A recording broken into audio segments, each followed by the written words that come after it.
बेटा ये आपकी आज की वर्कशीट है, वर्कशीट नंबर 60। 6 तारीख की ये वर्कशीट है।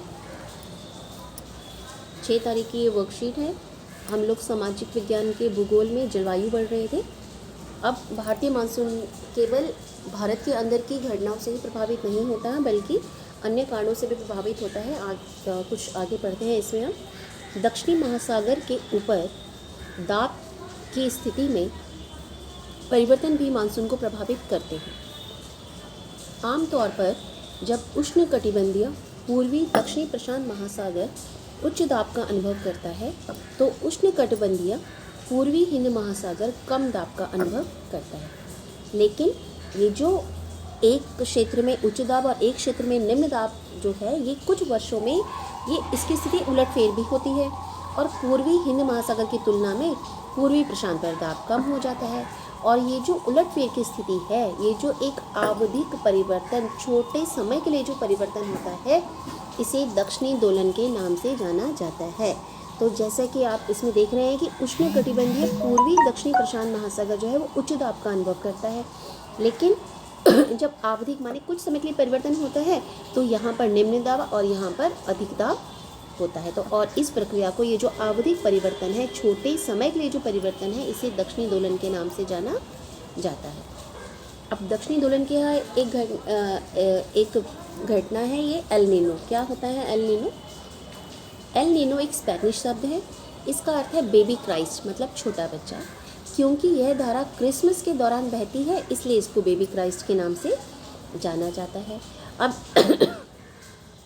एल नीनो, ये जो एल नीनो शब्द दिया गया है, बेबी क्राइस्ट, ये पेरू के मछुआरों के द्वारा दिया गया है।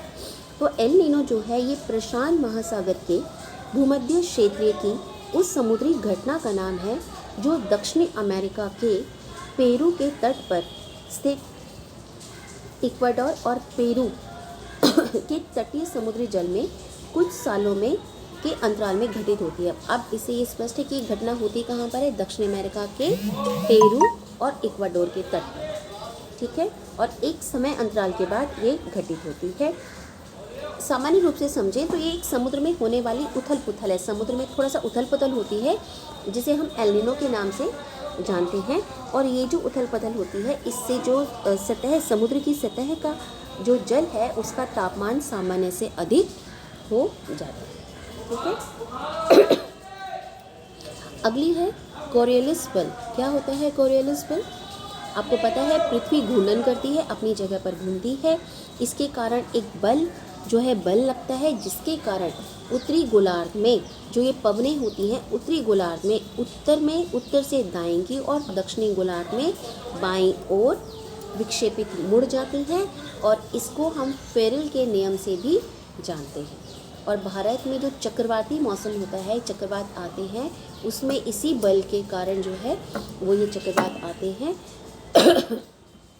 तो ये आपने दो चीज़ें पढ़ी हैं।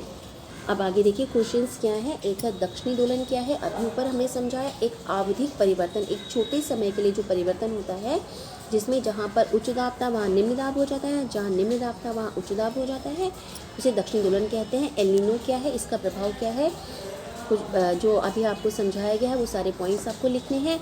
उत्तर से पवनें उत्तरी गोलार्ध में दाहिनी ओर और दक्षिणी गोलार्ध में बाईं ओर मुड़ जाती हैं। क्यों मुड़ती हैं? आप कोरियोलिस बल मुड़ती हैं। और कुसुम। इसके बाद अगला क्वेश्चन है